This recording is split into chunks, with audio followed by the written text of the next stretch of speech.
So good morning, everyone. Good morning, everyone. All right. So as Steve said, yes, the future of transportation is bright in Oregon on a number of fronts, and it's great to see consultants here as well.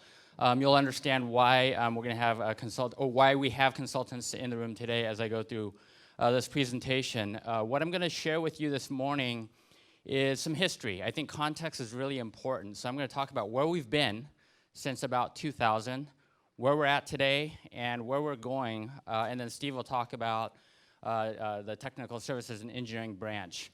Statewide project delivery, it's a new branch that's been formed in part with House Bill 2017 and the passage of a very monumental, once-in-a-generation funding program. And so I'll talk about before House Bill 2017, kind of what the funding of Oregon looked like as it relates to transportation. So many of you may have seen this mountain chart. This mountain chart reflects all the funding that Oregon has received since about 2000. The blue is our typical fix-it program, your Preservation Bridge Safety Operations Program. The OTIA 1, 2, and 3, those were one-time funded programs, the Oregon Transportation Investment Act. So it was kind of a ramp up, ramp down. And over the years, you can see that we've made good in our investments, and so the public and the legislatures had confidence in ODOT. And then we had Connect Oregon, 1 through 4, 6 now. And then the American Recovery and Reinvestment Act. That was the stimulus package during the Obama, when the U.S. was going through recession. On the heels of ARA, we had the Jobs and Transportation Act. And we're kind of on the tail end of that right now. I know the Newburgh-Dundee is one of the last projects getting wrapped up for that. But all these were one-time funding packages. And as we approached 2012, 2013, there was a recognition that the future of transportation funding was dismal. And so what did we do? We, as an agency, right-sized. We ended up turning 200 positions in over a 3-year span. From about 2012 to 2015, the agency turned in 300 positions. Our outsourcing levels were around 30%, and they went upwards to about 50% during that time frame. As 2015, 2016 approached, there were some conversations at the state level about a funding package. Then in 2016, there was a lot of momentum about, hey, there may be a possibility for a pretty significant funding package. So what do? We partnered with industry, the ACEC industry, and said, what would it look like for Oregon and ODOT and the consultant industry if we got a major transportation funding package? And we met with industry, and there were 5 guiding principles that came out of these meetings. One was that we need to maintain a strong owner role. The consultant industry said, you can't just throw projects over the fence and have us deliver. We really need ODOT to be there, be that strong owner to help guide projects. Secondly, they said that if you're going to be outsourcing a lot of the work, that we need a very streamlined and reliable procurement process. We can't just have consultants propose on an RFP and then wait 6 months, 9 months before we issue notice to proceed. Thirdly, have an appropriately sized and skilled workforce at ODOT. So what's that mean? Maintaining competency, but also being able to manage consultants, and at what level. And we looked at other DOTs and decided about 70% was about the right level for outsourcing work to industry. Ability to utilize multiple programs for delivery. If you look across the country, alternative delivery is pretty common. Design, bid, build, CMGC, multi-parameter, A plus B, best value. In Oregon, I'd say that 98% of the projects that we design and build is a traditional design, bid, build. And if we get a pretty significant funding package, there are probably better ways to deliver projects. And lastly, have a collaborative, transparent, and streamlined program delivery. As we look at continuous improvement efforts, bring industry along, whether it be AGC or ACEC, so they can provide innovation and good feedback and input. And I think having consultants here today is a reflection of that. The agency also looked kind of across the organization, and we had a consultant come in, McKinsey, and they did a health assessment of ODOT, and they said, okay, outside third party looking at the agency saying, how would the agency respond? And there were many different facets of the review. A big portion of that was project delivery. And what they identified is, yeah, overall we're doing pretty well, but there are areas where we can strengthen our processes, our programs. And one was on-time and on-budget delivery, that projects under $10 million, we have a tendency to struggle a little bit, whether it's on-time delivery or on-budget delivery. A procurement, common theme, that there's a lot of workarounds, but there isn't a consistent process. And we've been spending quite a bit of time with OPO and DOJ trying to improve our cycle times for getting contracts out the door. And then performance management, that we have performance measures on the construction side, but when it comes to performance metrics on the design side, we really don't have much information there. And then accountability, that if ODOT were to get a lot of money, there should be some accountability measures. And what you'll see is there are some common themes that played out prior to the passage of House Bill 2017 that ultimately got incorporated into the state law. So then comes 2017 legislative session, and boom, we get a funding package, $5.3 billion funding package, once in a generation. And this funding package resulted in an initial 4-cent gas tax increase in 2018. And then there's a subsequent 2-cent gas tax increase every other year for a total of 10 cents. And this gas tax increase will ultimately get us to about $560 million a year. But in addition to getting this funding, it was a very comprehensive multimodal funding package, meaning that it wasn't just about highways, but it also included transit. Transit was a huge winner. 1/10 of 1% of your payroll goes to fund transit. And it's estimated that'll generate about $100 million a year for transit in Oregon. In addition to this funding package, it wasn't just a package where they just threw a bunch of money over the fence and says, industry, go deliver. They actually put some accountability and efficiency measures in the bill. I think in part some of that came out of the McKinsey report. Project delivery efficiency, accountability, key performance measures, transparency. We have a transparency website up now, and benefit cost analysis for certain types of projects. Here's the mountain chart now. You'll see that our traditional fix-it program has gone up quite substantially. So we went from about $370 million a year average prior to House Bill 2017, and we're going upwards of $560 million a year, so roughly a 52% increase in funding. And when we went to the legislature to ask for positions, because certainly that's a pretty heavy lift, it was a pretty contentious topic with the legislature. They didn't want to grow government. We ended up getting about 192 positions back. So basically the 200 positions that we turned in, we asked for that back. That results in about a 70% outsourcing rate on the design side and about a 40% outsourcing rate on the construction side.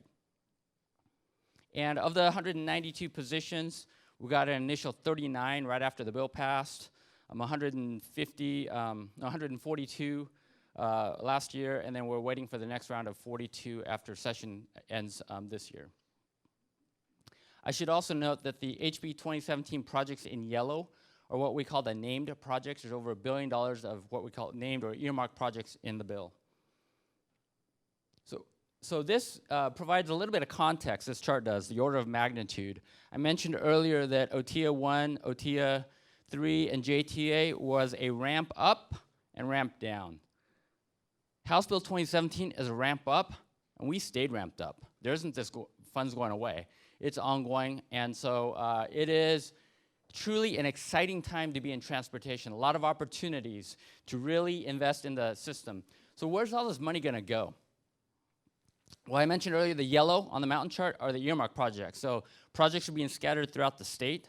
A lot of them are related to modernization and helping with freight. There are also a lot of local projects named in the bill as well. This is kind of a breakdown of the funding on state facilities. So Region 1, 2 got the bulk of the funding, $450 million, and then other projects throughout Regions 3, 4, and 5. And then from a breakdown on a pie chart, you'll see that primarily the funding of the program was for a fix-it. So we have the preservation projects, the bridge projects. Seismic was a big component of the transportation bill, seismic resiliency, and there's some safety, maintenance and operations, and then debt service. And the debt service is related to cash flow. So 1 cent of the gas tax increase, I think in 2020, is related to just the Rose Quarter project. So we're not able to come up with all the cash now, so what the agency will do is sell bonds, borrow that money to generate the cash flow, and then over time repay those loans. Here's a blow-up of the Region 1 area, and the reason why I call out Region 1 is there's some unique aspects to the projects in Region 1. The project to the far right, this I-205 northbound Powell to 84 Ox Lane project, was a unique project in the sense that the legislature, for the first time, said, ODOT, you shall design and construct and have that facility open by the end of this year, end of 2019, if you want that 2-cent gas tax increase. And here we are in 2017 thinking, gee, how are we going to do that? We ended up getting a consultant on board and crashing the schedule. We had another project in the corridor that was a paving and adding ox lanes. We did a little advanced work there. The project consists of adding an ox lane about 2 miles from Powell all the way up to ID4. It also involves a series of variable message signs and advisory speed signs throughout that corridor. We did some advanced material acquisition. This is one of the first projects in the state where we're going with monotube instead of the traditional sign bridge, or a truss, I mean. The other projects, Oregon 217 northbound and southbound, that's about $100 million. What we decided to do on that project is southbound is an in-house design project. We felt that although it required a lot of resources, it was a very good competency project. And what we decided to do was, in order to deliver that project, we did a call out to other regions to help. And so I know that there's a lot of Region 4 resources augmenting that team there. And then the Rose Quarter project. This project is a $500 million project. If you read the news, there's a lot of controversy. It's really a safety project, really reducing the merging and weaving right through downtown Portland there by the Rose Quarter. The unique aspect of this project is that we're going with a CMGC. So we're jumping into the deep end of the pool with CMGC. That project's well on its way. We have the owner's rep on board, just hired the A&E consultant, and this fall we look to have our CMGC on board.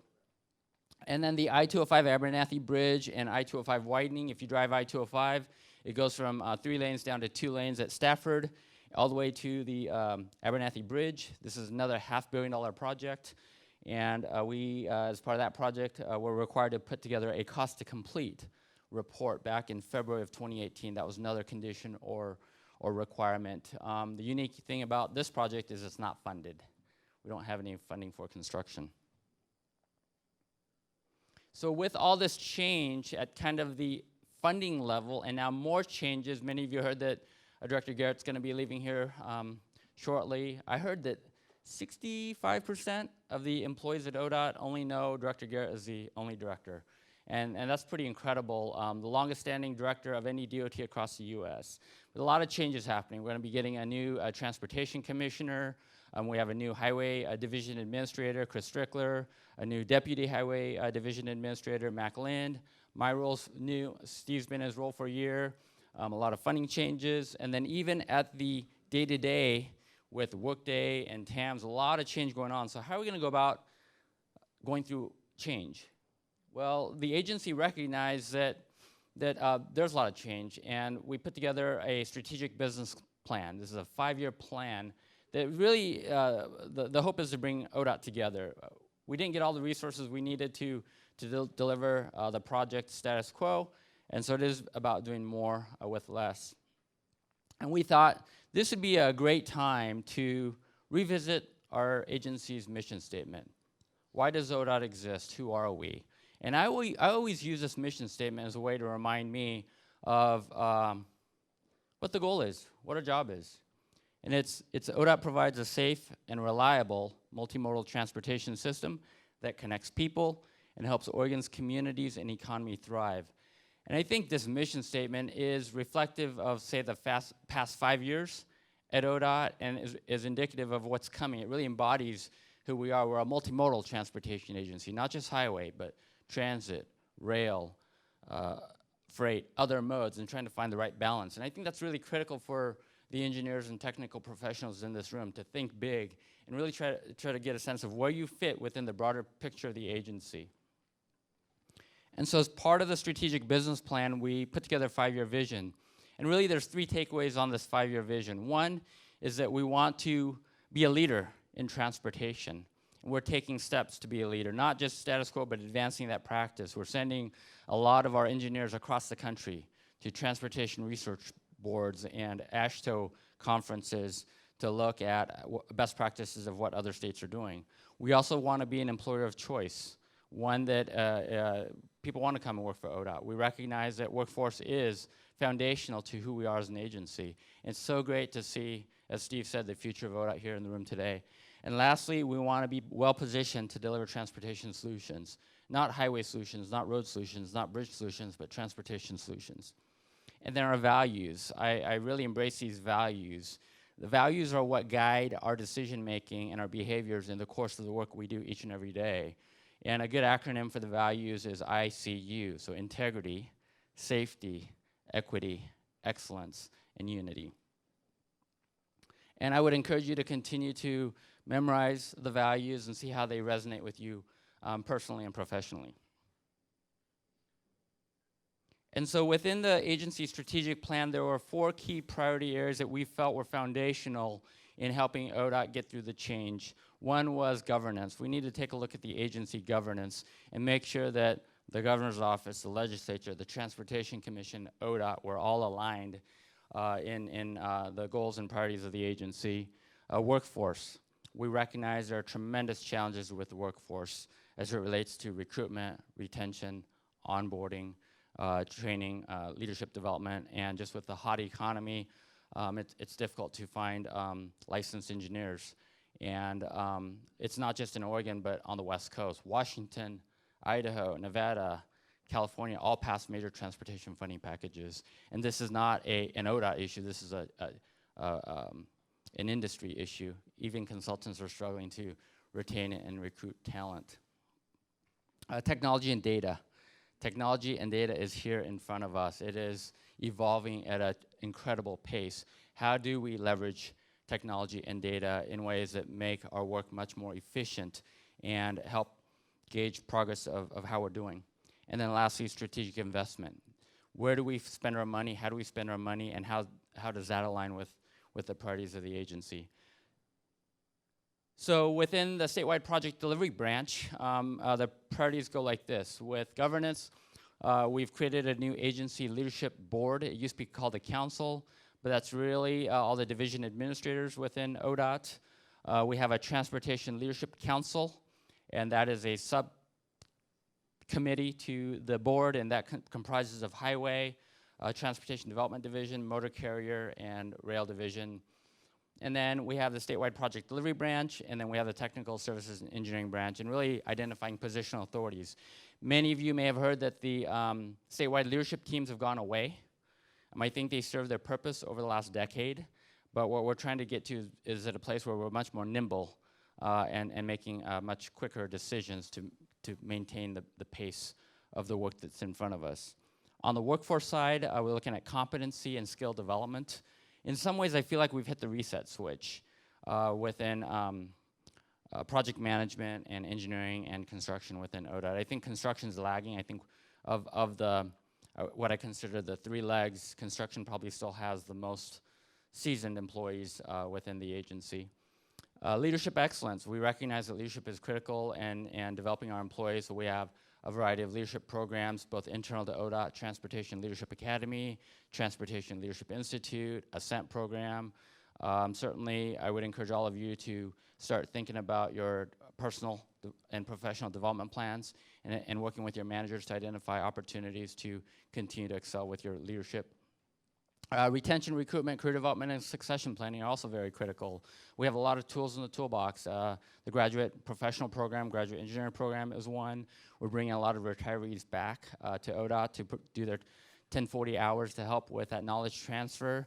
One interesting thing about retirees, I'd say that 5 years ago, we had retirees, they would either retire and start a new chapter in their life or come back and work at ODOT.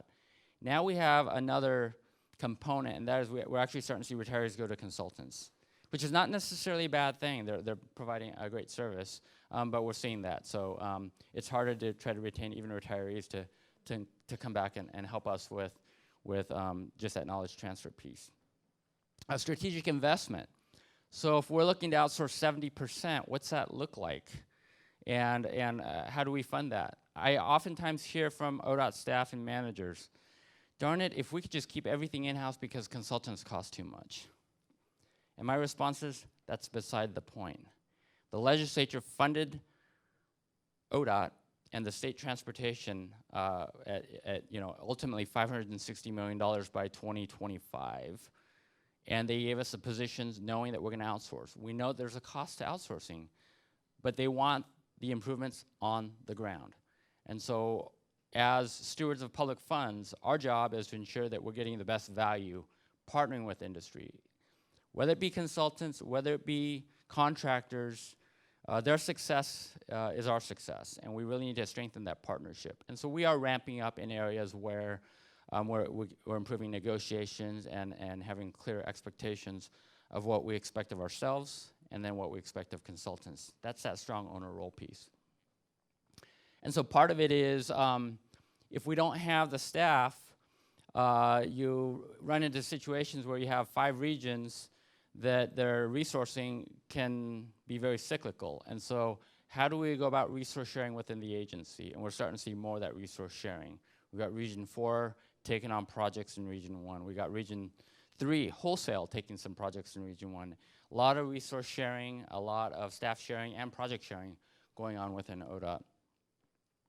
And then lastly, technology and data. I know Steve will touch on tech and data here in a bit, but it will really improve our efficiency. I think ProjectWise is a really good example of that. File management structure, documentation management, looking at performance measures, and then ultimately getting to a place where we have good transparency and accountability. I can tell you today, I can't push a button and get information on a project, all the analytics, scope, schedule, budget. I have to go into MS Project, I have to go into ProjectWise, I have to go to the website. My hope is that by the end of the year, we will have standardized reports for tech center staff, for project managers, for area managers, region managers, where you push a button and it'll give you all the information in real time. And so how do we make all this happen? Well, you need an organization. And so a critical piece here today is really understanding where we fit within the context of a broader organization. So we report to the Oregon Transportation Commission. They meet monthly. We have the director, Garrett. Audit services, there was a big change with House Bill 2017 as it relates to audits. Audits used to report to the director. Now they report to the Transportation Commission, and they meet, I want to say monthly or bi-monthly. There's an audit subcommittee that meets. And then you have the Governor's Transportation Policy Advisor. That's the Governor's representative to ODOT. And then we have, I want to say, 7 divisions, which I would consider the major silos of ODOT. This is really ODOT. Central Services, it's where you have all your HR, financial services, IT. We have Office of Civil Rights. A lot of our DBE programs and MWSB programs and on-the-job training for consultants and contractors come out of that office. Certainly the director's office and communications. DMV, they're the division that does much of the revenue collection. Highway division, that's the division that we reside in. A motor carrier transportation, there's a pretty strong linkage with motor carrier as it relates to freight mobility. They are a regulatory arm of ODOT as relates to both revenue collection of weight mile fee, but also just ensuring that we have safe trucks on the road.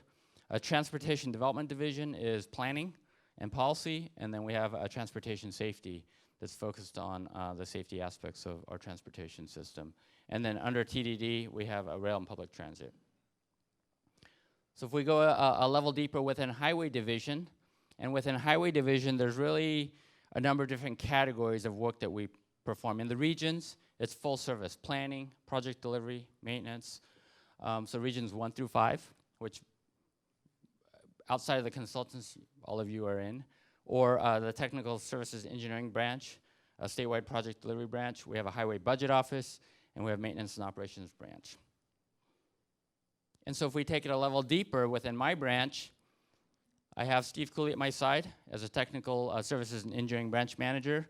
And then I have a business operations manager, Leah Harrington. She does all the budget, fiscal, and helps out with HR, personnel management. I have Joe Squire, construction section, and it's all things construction. claims, change orders, the construction manual. I'd say we have a very mature and robust construction section. We also have a very mature and robust technical services and engineering section. A new section that I've just formed in the last year is this project development section. It's a section that we haven't had. And what I look back to the last 15 years at ODOT, we really haven't had a section that supported project development. We've had a one-stop, all things construction, Joe Squire, technical and engineering, Steve Cooley. But we haven't had that support, that one-stop shop from say, project scoping all the way through to bid opening. And so within the project development section, we have systems and data management, so MS Project, ProjectWise, Project Management Office, a PMO, all things people, policy, processes, and then we have a Project Development Program Office, so alternative delivery would fit in there, and then a Project Controls Office. And the Project Controls Office is Larry McKinley and what we now know today as the Office of Pre-Letting. And I'll let Steve touch on his piece when he's up next. So within project delivery statewide, I've just talked about where we've been and where we're at. Where are we today? Today we're looking at implementing House Bill 2017, looking at the health of project delivery. Where are there gaps? So as more resources come online, looking at those priorities of workforce and technology, assessing the health of project delivery at ODOT. House Bill 2017 projects, we have the named projects, a lot of work going into ensuring that we deliver on the expectations of the legislature. It's great to know that we are an agency that delivers, and the legislature has confidence in ODOT that we can deliver with the funds entrusted to us. Project controls and stage gates, I'll get to that in a minute, and I know there'll be more conversations here shortly, or presentations on that. Performance measures, looking at growing our performance measures to really identify how we can become a better agency and delivery. Resource leveling, workload sharing, and outsourcing, a big component of our work. The work is not here yet. As I mentioned, 10 cents gas tax increase. That final 2 cents won't take place until 2024, so we won't truly realize that full $560 million until about 2025. So the good news is we have a little bit of time, not a lot. Quality control and quality assurance. We just had internal audits on how we're doing on a QA, QC, and I'll touch on that in a minute. Alternative delivery methods, really growing our delivery program to see what are the right types of delivery methods for the right types of projects, and looking at creating some tools to help inform what those discussions may be. ADA, I know Steve will touch on ADA, but there's a pretty significant settlement agreement that we have with the Disability Rights of Oregon, and we have 27,000 ADA curb ramps. I'm sure all of you will probably be impacted one way or another with curb ramp design or delivery. The next phase of that is pedestrian push buttons, and working through that as well. Tech, data, and innovation, looking at new systems coming online, existing systems, and how we can leverage technology and data, and then continuous improvement work plan. Again, I'll let Steve speak to the piece on tech services and engineering. So I'm going to give you a little bit of a preview here. This hasn't gone out yet, so this is hot off the presses. So in May, I'll be going before the commission with Chris Strickler and Mac Lynn to present project delivery work plan improvements. And there's really 3 major components to this. So this is the body of work that is really going to play out over the course of the next 6 months across the ODOT. Highway project delivery.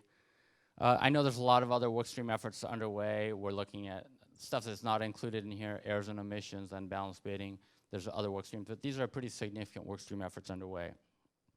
There's kind of 3 work streams. The first, and some of you may have been involved with this, is looking at our named projects in the STIP, looking at our STIP portfolio. We have 40 plus named projects in House Bill 2017.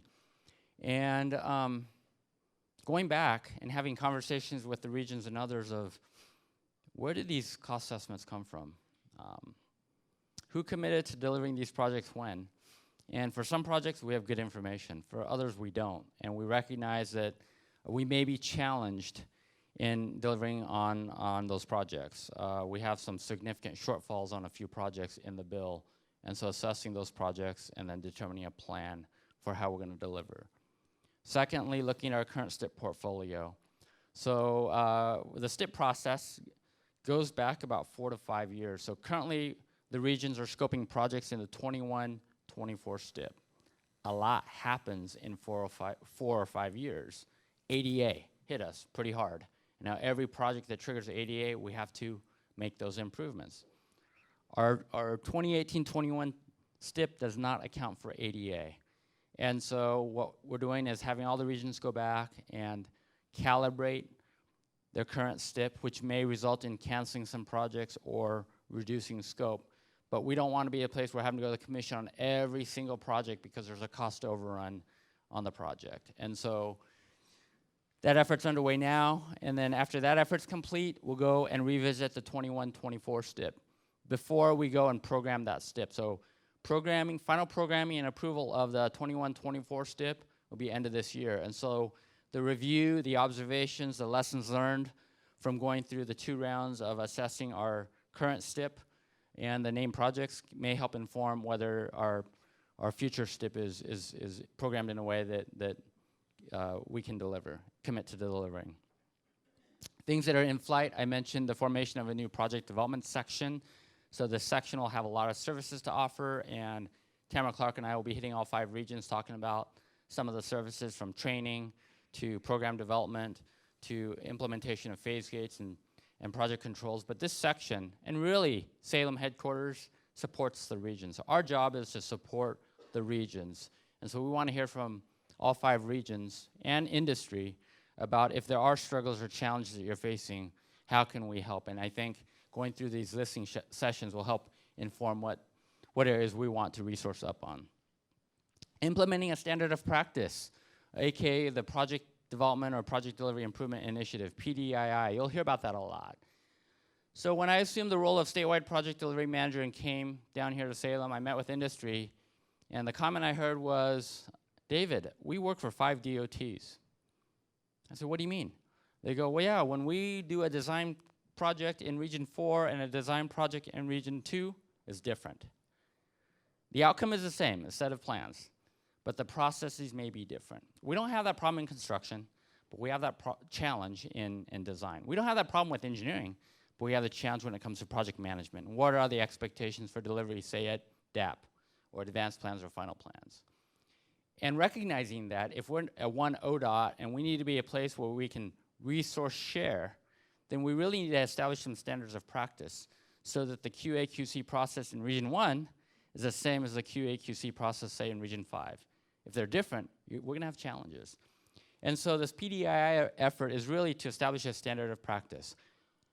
Me working the last 14 years in Region 1, I completely understand the autonomy and flexibility has value for delivery. Every region is structured differently. And so there are certain flexibilities in the processes we have.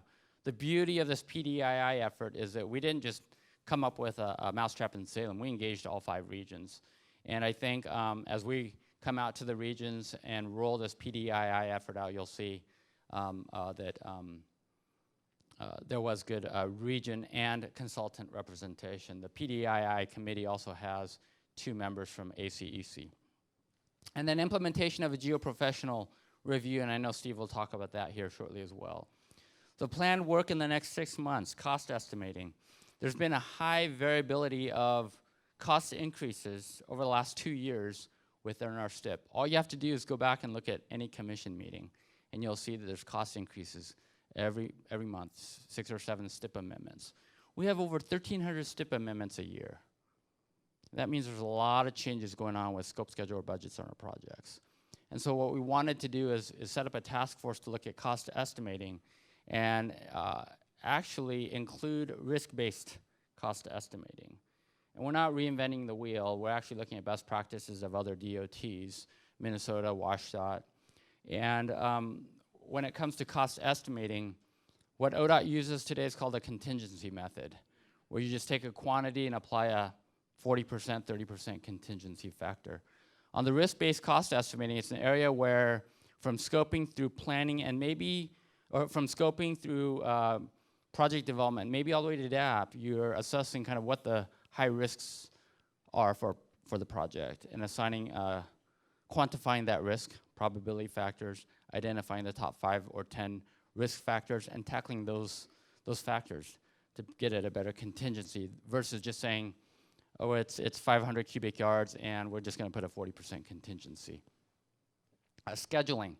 We have MS Project as our corporate scheduling system, and we have projects for, or we have schedules for every project, but the challenge is the schedules are not reliable.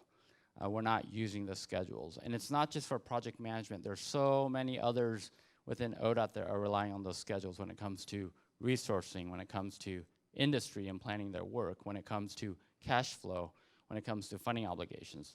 And so we're taking efforts to really ramp up scheduling, providing tools and training for how we manage our MS project schedules. Risk management, value engineering, constructability. Ramping up those programs to help the regions with improved project delivery, data management and reporting. So there are vast amounts of data that's being generated every day through our projects. We're not capturing it. We're not leveraging it. So I've been working with Enterprise Data Warehouse team here at ODOT to look at what data is captured in this, what we call data warehouse. It captures a lot of data and come out with reports that will help inform scope, schedule, budget on projects. Even to a point where a lot of you that work on PDTs could go to a report. It'll show, example, preliminary engineering was supposed to start a month ago, and yet the PEEA is not open. That would be a flag for the project team, for the project manager, for the area manager, saying what's going on with this project. And there may be a totally legitimate reason. IGA hasn't been signed yet. We're waiting for a consultant NTP. But it's a way to flag it. We don't have a system today. Every region kind of does their own thing, and a lot of it's very labor intensive. And lastly, bridge program review. Similar to the geo-professional review, we want to take a look at our bridge program and look at ways of improving effectiveness and efficiency of our programs. We centralized bridge a few years ago, so I think part of that review will assess how did that centralization of bridge go. So February of 2018, right after House Bill 2017 turned on, ODOT went before the Transportation Commission and talked about our project delivery process, the racetrack, and identified ways that we can improve project delivery controls by instituting a formal charter process and phase gates in our work, and establishing some new performance measures. As part of the PDII effort, we looked at maintaining our existing milestone deliverables. So from project initiation all the way through bid opening, you got DAP, preliminary plans, advanced plans, final plans. We decided we want to maintain that structure. We introduced a new, what we call a soft phase gate at the region level, which comprises of actually getting a project charter done, scope, schedule, budget, resourcing, and ensuring that the project team can commit to delivering that project. We have a new phase gate at DAP, which Ken will be speaking to, but that's similar to PS&E. You know, we only have one phase gate today to ODOT, that's at PS&E, where there's a pretty rigorous review of the plan specs and estimates to make sure that, yeah, it's ready to go to advertisement and bid. The DAP phase gate is really that go or no-go schedule, budget, saying, is the project well on its way? Do we have a good handle of what the risks are? If we do, yay, let's go. If not, let's take a pause and really have a deliberate conversation and not continue with the project. So project charters, DAP phase gate, change management processes. We're going to have formal change management processes to really document formal changes that affect scope, schedule, or budget. Those changes will better reflect the documentation component. So we had Bonnie Heisch. She's ODOT's DOJ liaison. And she's been to a few meetings and shared some tort claims. And a number of tort claims result in ODOT projects that may have not been, in the eyes of the plaintiff, fully delivered. So what I mean is, let's say we have a preservation project, and with that preservation project, we have sidewalk infill. And for whatever reason, whether we ran out of money or there are other issues, we decided not to do that sidewalk infill project. You have a pedestrian that's walking that corridor and falls. and says, ODOT, you're supposed to build this sidewalk. You didn't. I'm going to sue you. I fell. And when DOJ went back to look at the project, there was no good documentation of why we did not build that sidewalk. In the STIP, it says paving, sidewalk. And so the CMR process will help document changes that are made to projects, whether you're adding scope or taking scope out, so that we have a good track record for reconstructing that story. And I think, I know there's some conversations about professional liability, and it'd be great to have Bonnie come to one of these forums and talk more about some of the tort claims that have impacted ODOT. But documentation is really, really instrumental and critical in being able to defend the agency. As we have a mature construction program and fairly mature technical services engineering branch, we're looking at establishing guidebooks and manuals for project management. We don't have one today. We have a guidebook that's very high level, but getting manuals where a lot of the technical disciplines can provide input and feedback about if I'm a transportation project manager or if I'm another discipline and I have, say, a railroad, what's that mean to the work that I will be embarking on? Or if I have a water quality facility, when's the water quality facility triggered? Or say utility relocation, what's reimbursable, what's not reimbursable? How does that impact your design? We're not expecting the project managers to be experts, but just recognize, oh, I have a potential utility conflict, and knowing who to go to. And that's another key piece. As you spend the next 2 days here, network. I would encourage you to meet at least 2 people that you don't know, because networking is a critical piece to being successful in the work you do. You have to build that support structure. Training. So we've had a project delivery quarterly about 2 weeks ago where we rolled out the PDII. We had a Project Delivery Academy, I want to say 2 weeks ago. We have the Tech Academy today. We're looking to do a pretty robust project management boot camp this fall. It's probably going to be about a week long, really getting into the weeds of project management. And then I just talked about the project delivery work plan. And so my work over the course of the next 6 months is really focusing on standing up this new project development section that's going to help the design phase of ODOT's work. And then the racetrack. So in closing, the presenters today will walk through the racetrack, and just quickly, in the planning realm is where projects get identified, selected, and funded. We go through a scoping piece, which we're currently scoping the 21-24 STIP. Then we go into the project initiation phase where those business cases and charters are being developed, finalized, get approved at the region phase gate process. We get into DAP. And I really consider DAP that discovery phase, that phase where you're still in project development. Once you pass the DAP phase gates, you're really into production design, where you're putting together the final, the plan specs and estimates and how each of the disciplines really work together. And then we have the final PS&E. And then after PS&E, project goes to bid, and it's projects handed off to construction, and then ultimately back to maintenance. And so I think you'll hear bits and pieces of the racetrack today from various speakers. And I would say that the interesting part of being a technical professional or engineer at ODOT is oftentimes you have your hand from the front end all the way to the back end of maintenance. So enjoy the next 2 days, and I hope you get to meet new people and really grow your body of knowledge of ODOT. Thank you.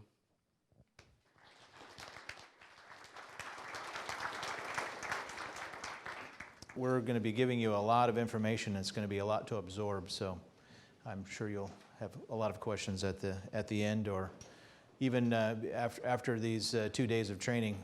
That's why we're putting the presentations and other things online for you to refer to later. So I'm going to get into more of the technical services and engineering branch information. As David mentioned, statewide project delivery branch is new. The position that the roles that David and I play were in one position before, so that they were split. And David and I have been working together to. There's some overlap in each of it, so we've been working together to put the right things in the right places there. But the things that are obvious are all the engineering and technical standards and so on is clearly on the chief engineer side of the house. And so the branch is new. We're moving forward with all this other change, which we're going to be talking about, and David mentioned before.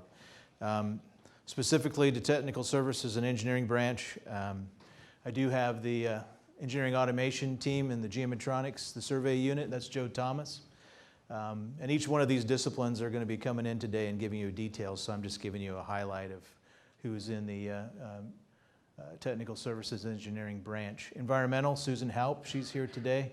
That also includes the hydraulics group in there as well. And the next one over is the geotechnical engineering and engineering geology section. That's the one David was mentioning that I'll elaborate a little bit more on. That's a new section that's being created. You can see that the geotech engineer is a vacant position, and I'm waiting for HR to give me the thumbs up to advertise so I can fill that position. But over about a year ago, Federal Highway, we asked Federal Highway to do an evaluation of our that geodiscipline review, and they had 6 recommendations for us to implement, and one of them was creating a geotech engineer position in a separate section. Other ones were core competency program, quality control, quality assurance program, technical oversight for the discipline, the resourcing, and policies around the what are within the geo professionals, what role stamps what documents and that type of thing. So we've accounted for all those, and we're implementing. We just had a rollout training for the quality control, quality assurance program, and the competency program is out underway. So we're moving forward with that new section. The bridge section, it's still the same as it was all the way through. Those are the different managers, and they'll be coming in to go into details on what they're about. Traffic roadway, the addition there, and I'll talk a little bit more about the ADA program.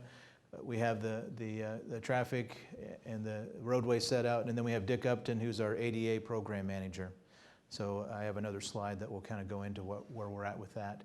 And then we have the right-of-way section. So that's all of those disciplines and policies and procedures and all is all housed in this branch. Before I get into specifically, I wanted to kind of give an overview of roles and responsibilities related to headquarters, which I'm calling headquarters, and the regions, because I think it's important for you to kind of know that there are differences in where those lines are, and they get blurred too. So I'll give you some overview items, but I'll show you some places where there's some overlap. But in 2004, we decentralized. So we sent, and that's where the tech centers were created out into the regions where most of the work was being designed and delivered out there. But headquarters role, headquarters is a term that's very broadly used. Headquarters can mean several things. It can be the statewide project delivery branch. It could be technical services and engineering branch. It can be maintenance and operations branch. Also the transportation development branch. So when we use that term, it's kind of the central owners of most of those policies and procedures that we do our work by. And that gets into transportation policy. For example, Jerry Bohart, who's the division administrator for transportation development, she says if it's not in a plan, you can't do it, and she's right. And so planning really sets off everything that we do. We have an Oregon Transportation Plan, and then sub-plans underneath that, and that's kind of the broad umbrella that we operate in. And that gets us in compliance with state and federal laws. So each one of these other disciplines also has state and federal laws and requirements that we have to follow. So in engineering or traffic and so on, we set those policies. So that's really the umbrella that all of us are working underneath. Individual disciplines. Standards, best practices, and policies. So within those state laws and federal laws, that's where we get our standards and best things that are in our manuals that we have you all do and follow within there. But we're the creators of those, and also that maintain those standards, because things come up. Other federal requirements change, so headquarters are the ones that update those and make sure we're always still in compliance. And a lot of our funding is tied to that compliance as well. Funding program management and program administration. All of our programs, like the safety program, has goals. To spend this money, you have to reduce fatal and serious injury crashes. So program management is a headquarters function, but the projects, individual projects underneath those programs are the things that you all will be working on out in the regions. But centrally, we'll make sure that we're following our requirements, and we have to monitor and report out our performance on that. And that gets into, headquarters is also the liaison with Federal Highway or some of the other regulating agencies, to ACEC, AGC, motor carrier, all of those different stakeholders that we work with. You know, we are partnering with them. There are certain things with the general contractors that we say, we'll always measure and pay this particular item this way. So that's how we're gonna work back and forth with them. So, you know, we manage those commitments and those policies and procedures on a headquarters level, and then we monitor how well we do out in the field, and then we make changes as we need. If they're not doable, then we have to update that, and we get input from all of that. So this is not just in the vacuum either. We get input from a lot of different individuals on how we set these and maintain these standards and practices. But it keeps us within our funding. Federal Highway, we have a stewardship agreement where if we're going to spend the federal dollars, there's several requirements that we have to do, and they come in and audit us, just like Secretary of State comes and audits us on how we're doing. We have an internal audits group that looks at process improvements, and then Federal Highway does audits in a wide variety, construction or design or what have you. And they all measure us on these standards and best practices and policies, procedures that here's what we say we're going to do. Now they're auditing to make sure we're doing that. So that's a central function to maintain those relationships with each of the different stakeholders that we have. And then we initiate process improvements and initiatives based on a lot of that feedback or our performance to continuously you know, be the best that we can under each one of these program requirements. Asset management is a function of that at headquarters. We have lots of assets. Technology and data is starting to become, you know, our data is becoming an asset as well. But all of that is managed at a headquarters level. And then the system operations and maintenance, that's the maintenance and operations branch. How we apply all those within the regions is centrally managed. The policies and procedures, Lucy Moore is that maintenance engineer that we have that regulates all of those things and works with the individual regions on how to, on the ground type operations. So headquarters is more of the umbrella and standards and policies and procedures, and then when we get to the regions, that's where we get it right down to the project level. Planning, you have region planners that understand our overall transportation plan. They work with the locals, and they help you protect the right-of-way. So our plan will have how we're going to expand our highway or our right-of-way in the future, you know, 20-year projection or more. The local planners will be working with the local agencies when they're developing their transportation system plans so that they don't build too close to where we were going to hit these buildings, let's say if we were going to needed to widen the highway in 10 or 15 years. So they're making sure that the locals are understanding what the requirements are, what our highway needs are, because, you know, a lot of our state highways are going right through the middle of a lot of local communities. Their main street is our state highway, or vice versa. So we have to work with them, and so the regions are responsible to make sure that local connection there. Financial plan and funding, you have your own individual project budgets, but also there's some other preservation, some safety money, operations money that is distributed on a statewide basis. Each region has their amounts, but then they manage within that individual budget. Asset operations, the maintenance, it's kind of like that picture. The maintenance crews, when they get the calls in the night when the bridge gets hit or the sinkhole appears, they respond and keep the highways open or close them when necessary. But the regional maintenance officers are the owners of the facility. They own the bridge, they own the roadway and the pavements and all that, and they have to, and the culverts, and they maintain it and keep it up. And we get their feedback when we're trying to make decisions based on program needs.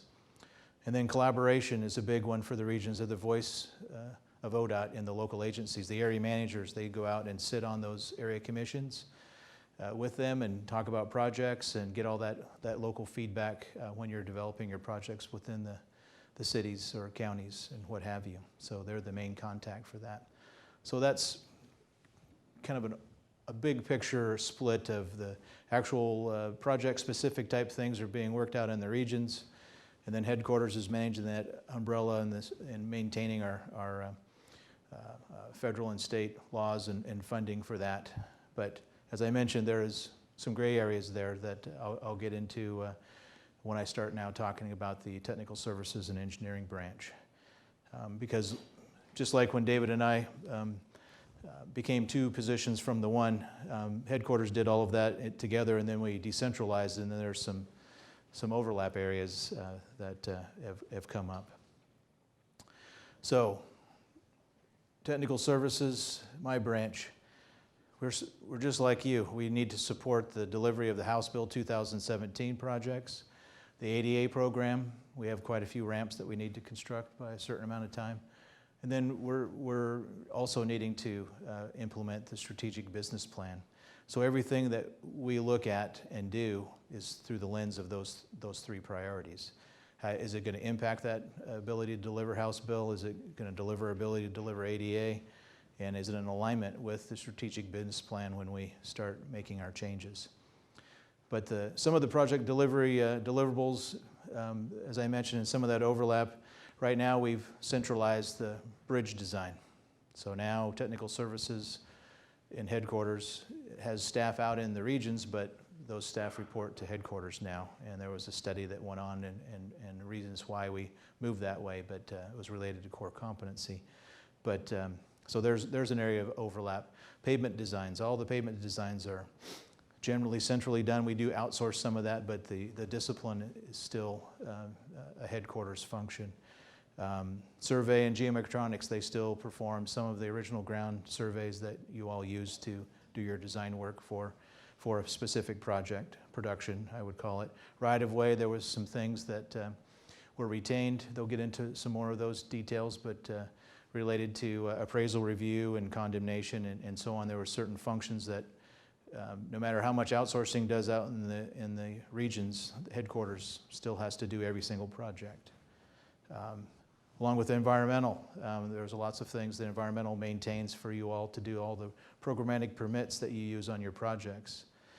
They maintain that with the regulators and are kind of helping the regions when we are using those permits on all of your projects. Traffic roadway as well, they're still in the review process of all of the interchange layout plans, and the state traffic engineer has to approve all signals and all crosswalks and all of those. So it's a production type function. So there's quite a few things that we do in headquarters that are directly related to specific projects that you may not be aware of. But outside of those, and just overall support, what I'll get into, we are charged with providing those standards and best practices, the manuals, the quality control, quality assurance, core competency, program training, and so on. So we're still responsible for all of those, making sure that you all have what you need to develop your projects. And if there's questions, I'll get into getting ahead of myself there. So we provide that and that's not just for project delivery. The technical services and engineering branch is also the resource for the agency. So there are other disciplines outside, like maintenance, for example, motor carrier, the transportation development division, the planning group. There's engineering standards that they use in there as well. So we're working with them. Anything engineering and on the technical side is what we're responsible for the agency. We're also responsible for advancing the practice. And we do this through participation on national committees. Several of us are on AASHTO committees, And that is kind of the cutting edge, so we participate and we get to influence what our national standards are. The AASHTO book that we use for geometric design, for example, we're on committees that help write that book or update it, and it's getting ready for a revision right now. And we're actually opening up, I know recently, I don't remember the discipline now, where I think it is in roadway, where we are requested for a region to participate on that team because there was multiple people on that committee. So that is something that is open. We're really wanting to cross-pollinate here. And sometimes it's okay if the expert for the agency in some particular discipline, if they're sitting out in the region, that's fine, as long as if in that discipline we have a technical expert, that we have to have one.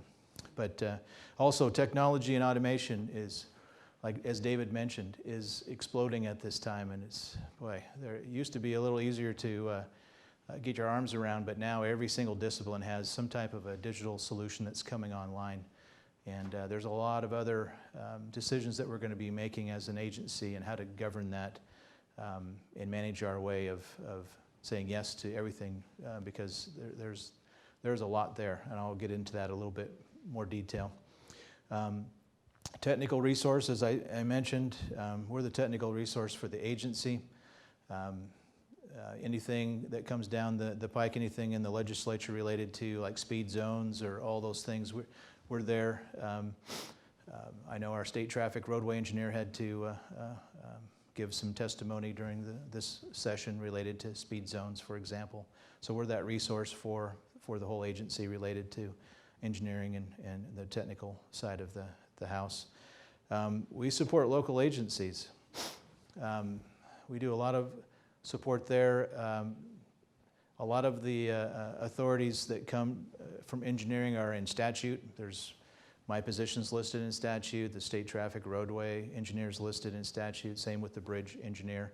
So there's certain things that come directly to individuals or come through the chief engineer related to delegated authorities and oversight. So local agencies, the state traffic engineer has authority over all traffic control devices. So that's not just on state highways, that's on all public roadways. So that impacts cities and counties. So Mike Kimlinger will have to work with the locals, and there's a group that they have there to walk through on how they're going to manage that. We don't just do that in a vacuum. Like I mentioned, we get input and try to set the standard that works for most people within the parameters that we have to. So also the bridge group, they perform all of the load ratings and inspections on all of the publicly operated bridges as well. So we provide that service. And then direct project support. We interact with the regions, and all of the approvals and design exceptions or whichever in those disciplines where we work with each of the regions, we'll have resources available for you to help problem solve and get you to a place where it has that balanced design that we can live with and the locals can live with. And then we're that technical expertise because we do have that national perspective at times, or at least we have the statewide perspective. So we also do peer exchanges with other DOTs. So we have a lot of resources in headquarters that we can tap into to help solve your problems. And then design exceptions and deviations as they apply. And program management, we have several programs, the bridge program, the arts program, fish culvert program, preservation program, interstate maintenance, all of that program management is done, and the Fix-It program is managed in headquarters with input from the regions. So I'm going to throw up the racetrack as David did, and just to throw out just a point there on no matter where you are in that racetrack, we want to be that resource for you to help you make it around to PS&E and all the way through construction there. And it is a lot easier for us if we get those calls. I mean, timing is everything, I guess, is my main point.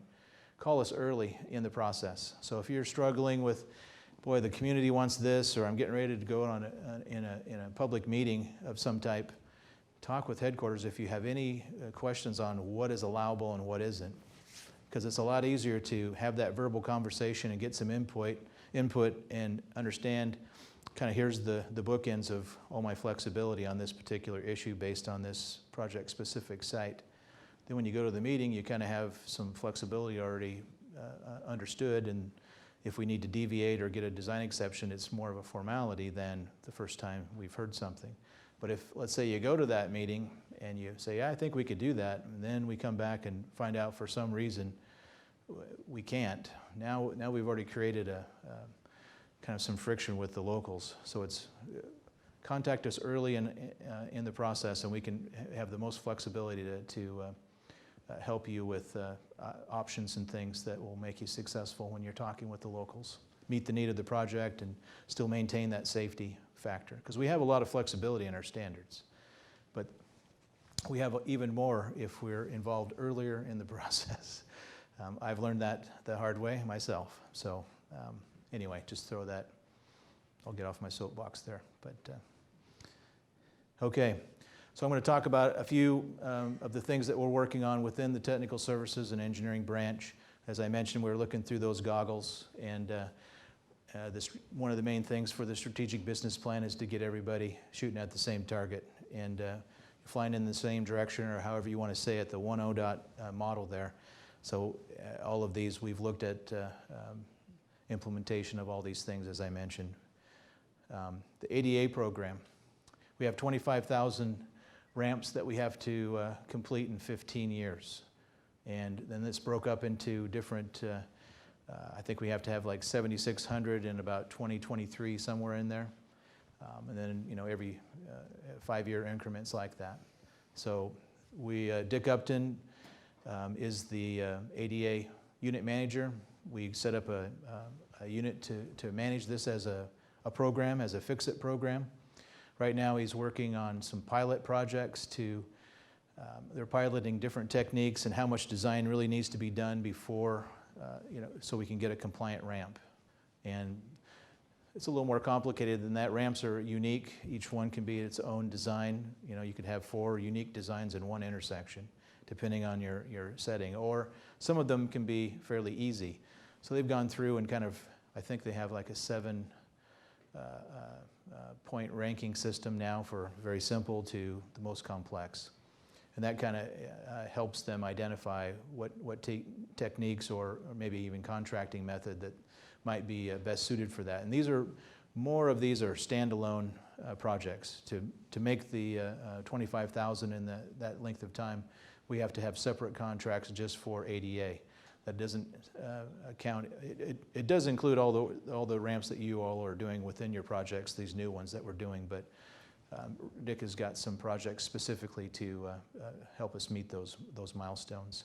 And he's got staff now. We're still working on some permanent staffing there, but we have some staff in place, and we're in the process of identifying some permanent staff to replace some of the LDs that we did have in there. So we're setting ourselves up to meet those commitments, and he's integrating that into our program and our process to be just another program that we manage, like bridge or culverts or what have you. It'll be ADA. When we go out and scope, they'll be entered into the STIP, and off we go. But right now we're doing STIP amendments to get these individual projects in there. He's also looking at, with that level of detail, but also the constructability part of it. How much do these ramps costing us to build? And kind of putting that into account. And then also the push buttons are coming online here. We need to start considering how we're going to upgrade those as well in the future. So a lot of work to be done there. Quality control, quality assurance. That picture illustrates why it's important. But when I first was here, when I started looking at, okay, we're going to be outsourcing 70% of our work. What kinds of things do we need to have in place to be able to get there? Because consultants are going to be, we need to have a quality control program that they will use. And then what are we going to be doing? We have a lot of new faces at the table, and we need to update all of our quality control plans. And we just had a issue with our geo-professional program in one of our projects, so that kind of prompted the review. And they've updated theirs, and actually theirs has been kind of the model used for all the other disciplines. So The geoprofessional review had a facilitator. They took several months to walk through that, but reached statewide consensus with a statewide team of what their deliverables would be, what the QC would be, and so on. And each of the other disciplines are doing that same thing. Along with the core competency program, each of the disciplines are also working on that as well. But that's underway. I'm hoping that we'll have all of the statewide plans per discipline done by the end of the year, and that will be incorporated into the Tech Center overall quality control plan. They'll just reference these discipline-specific plans. And then, as David mentioned, the stage gates, and we're going to have a quality unit under the project management office, and in that will be staff to come out and do risk-based type reviews on projects.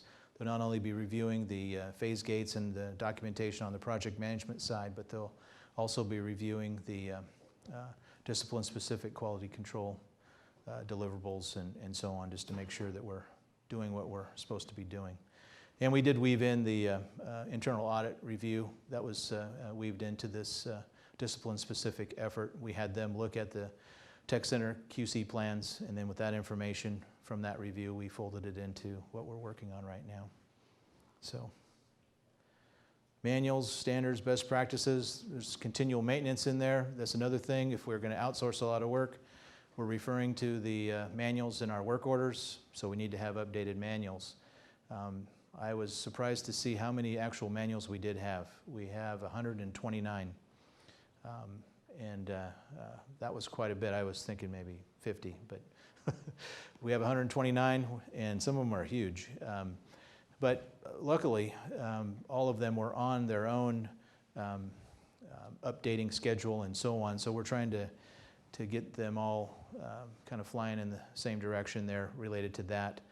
But we were prioritizing which manuals do we really need.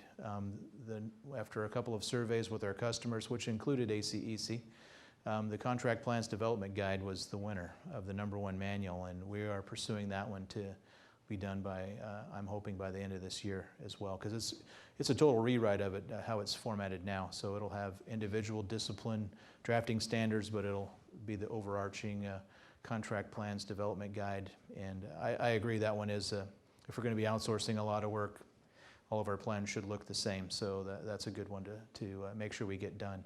And we've had some other ones that have been updated, but we're prioritizing and getting those updated, and we'll have an overall schedule for all of our manuals.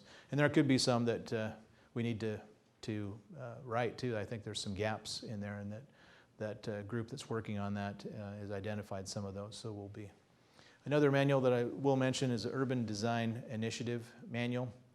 It's called a bridging document. It's really specific to urban design, pedestrian crossings, intersection design, and there's 3 main areas there, but it will replace some of the existing manuals, the roadway manual for sure, some of the traffic manual, and that will be coming out here this year as well. But it's specific to urban design, and it's kind of related to practical design. You got a corridor, how is it really operating? And it helps you pick a target speed for that instead of just using a standard design speeds. It really tailors the design criteria specific to the site.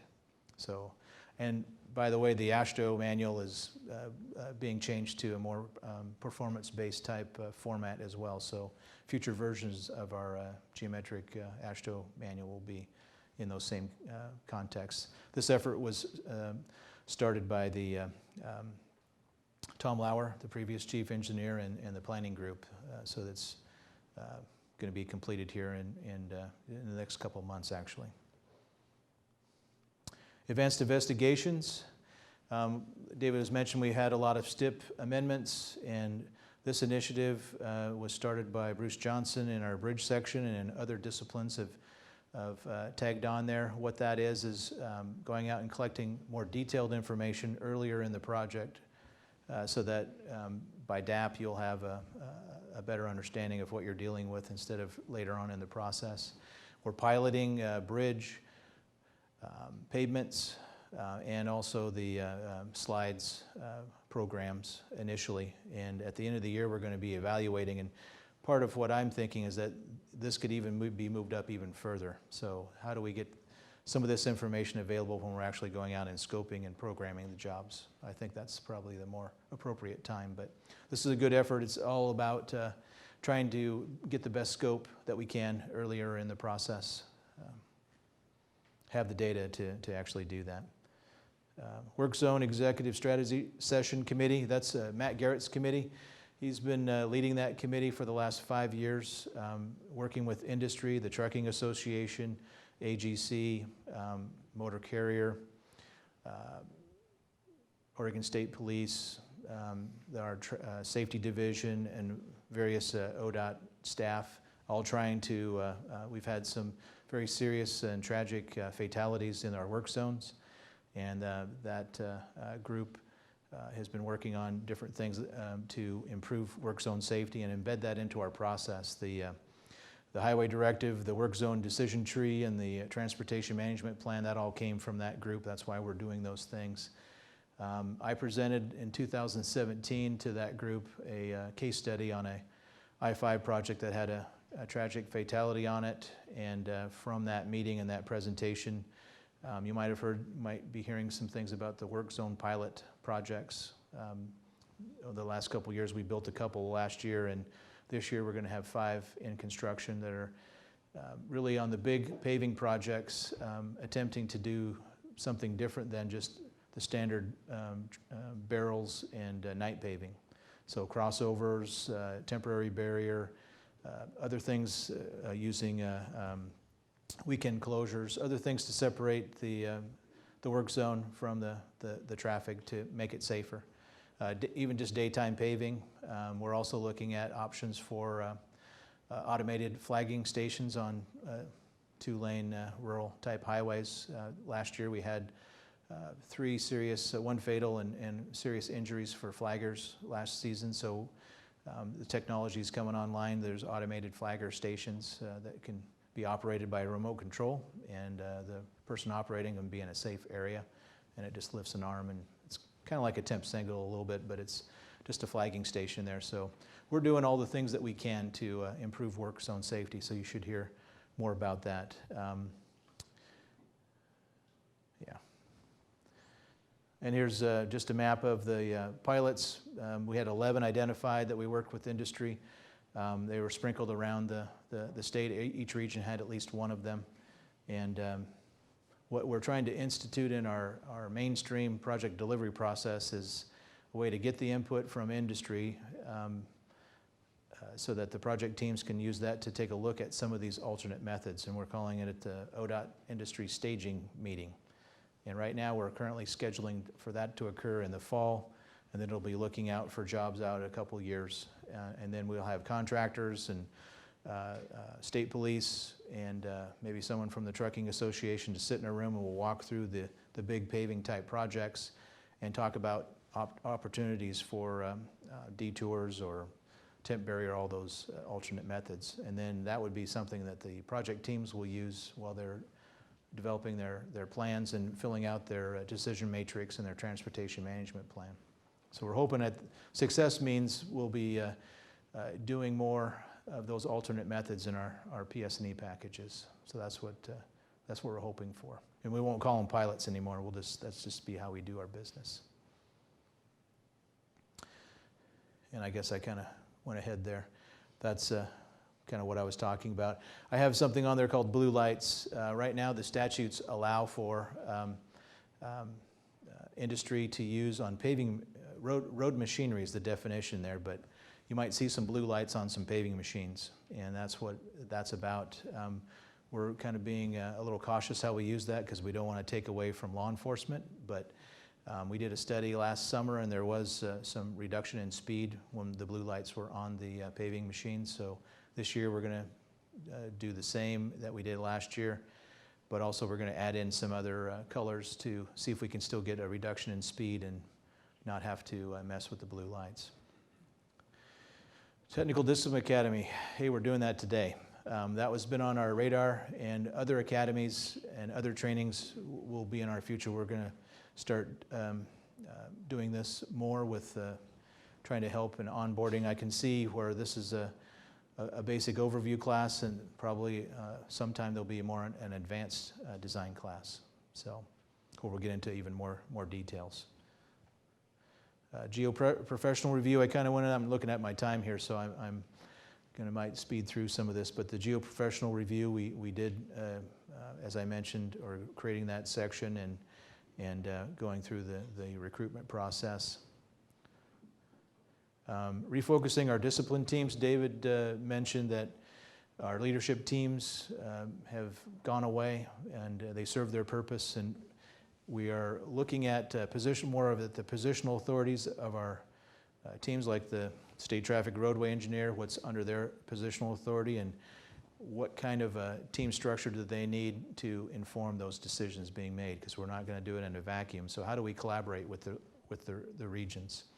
Currently we're calling them peer groups, and we're looking at what type of frequency is needed to get that input when we have to update standards or what have you. So we're developing that collaboration model as we speak. But each of the disciplines will be looking at the core competency per discipline, because that's important, making sure that we have the things in place. And that goes beyond just training, but it also talks about projects. So what kind of projects do we need for that individual to go from a beginner level to an intermediate to an expert? So the core competency will kind of define that per discipline, and then we'll identify what development do we need to have to allow that employee to go up through to the expert level. And that'll be including projects. So that also is alongside the outsourcing strategies. Our outsourcing strategies, how we outsource certain things, we need to retain some of the work so that we can maintain those core competencies. So that's all part of that. And resource sharing and advancing the practice. A lot of the technology and things that are going to be coming out of these peer groups or ideas of how can we automate environmental. I think the iCert program was one of those ideas. So this would be a good way to advance the practice in that particular discipline. Now, technology. It's a big area, and it is coming on more and more, as I mentioned. We're doing the connected and autonomous vehicles and smart work zones. We're actually doing those right now. There's even smart cities right now. Everything's becoming smart. Makes me feel a little dumber at times with all that technology. We're doing 3D design, automated machine guidance, our mobile scanning. We're using ProjectWise, we're using digital signatures, and ODOT is leading in a lot of these areas. And actually some of our engineering automation group is going out and teaching some of the other DOTs of kind of what we're doing in certain areas. But we're also lacking in others. So we really need to leverage our data, as David mentioned.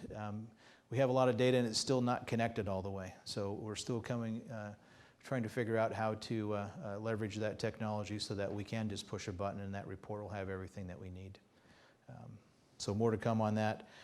Current activities, it's a lot about governance. Our agency hasn't had a lot of governance structure related to technology, and now that it's really popping online, it's even more important. And so the agency leadership board, under them is a technology and data subcommittee. I'm on that committee, but within that committee there's other 2 subcommittees under there, and they're all talking about what does the policy need to be, and then some of the detailed specific things related to governance and technology. So we're waiting to get to some of that. And I'll just flip to the picture here. This is a picture that when I first got here, I learned how does all of our ideas about automating get up and approved. And I'll tell you, it was very complicated. Down below we are all the technical services and engineering, and underneath there is bridge and constructions there. We got maintenance and operation and ITS. We all currently function through these COIs, community of interest, and that was supposed to be the table per transportation. It would be ours, for example, for highway division. We would go there and they would prioritize what would get funded and worked on. So those are in place, but now we have the agency leadership board, the data and technology subcommittee that I'm on, and they're setting that overall policy. but we still are currently working through these COIs. So what I'm trying to do is develop a, I don't know if that's going to be the permanent name, the Technology Advisory Committee, but I'm trying to get all of the engineering and technical groups in a room so that we can develop an advisory board, just so we can understand what all of us, we're all working on, and how do we move forward together, because it does matter when we start talking about enterprise systems and so on. So currently we're trying to get ourselves organized to help manage some of the explosion that we're seeing with data and technology. So I think I'm done. So we have a little bit of time for questions. I'm sure I didn't cover everything. And anything other than what David Kim covered as well? I'll be happy to defer something to him. Go ahead. You had mentioned you had 129 manuals, but a few were missing. I'm curious which ones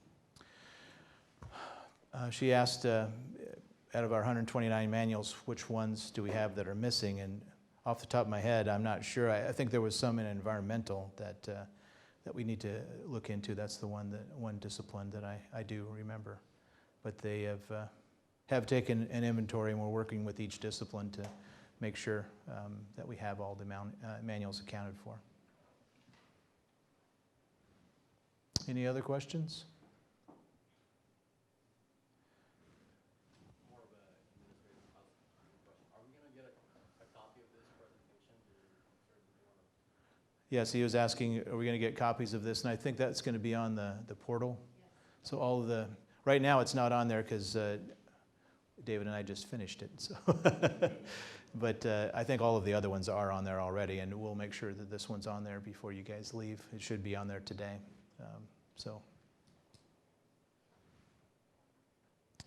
All right, so what's up next after this? Do we on a... We are on a break unless there are any more questions. Well, now there won't be once you said that.